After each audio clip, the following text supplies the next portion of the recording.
നമസ്തേ. സുഭാഷിതം. നാന്നോദകസമം ദാനം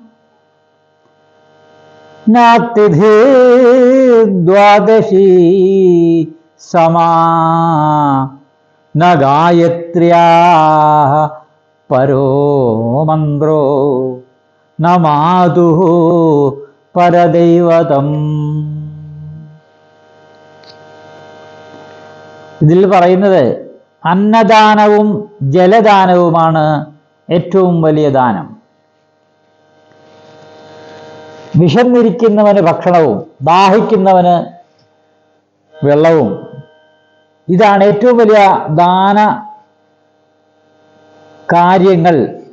അല്ലെങ്കിൽ ദാനത്തിനുള്ള ഏറ്റവും വലിയ ദൃഷ്ടാന്തം ഇത് രണ്ടുമാണെന്നാണ്. അന്നദാനം മഹാദാനമാണ്.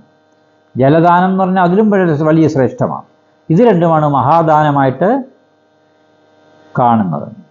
പിന്നെ തിഥികളിൽ വെച്ച് ഏറ്റവും വിശിഷ്ടമായത് ദ്വാദശിയാണ് വിശിഷ്ടമായ തിഥി എന്ന് പറയുന്നു.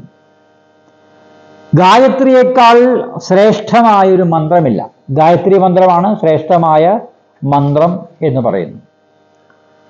എല്ലാവർക്കും അറിയാം ഗായത്രി മന്ത്രം എന്താണെന്നുള്ളതല്ലേ. അതേപോലെ പറയുന്നത് അമ്മയേക്കാൾ വലിയൊരു ദൈവമോ ഇല്ല തന്നെ. അമ്മയാണ് പരമമായ ദൈവം എന്ന് പറയുന്നു. എന്തുകൊണ്ടെന്ന് പറഞ്ഞാൽ അതിനുള്ള അർഹത അമ്മയ്ക്കുണ്ട്.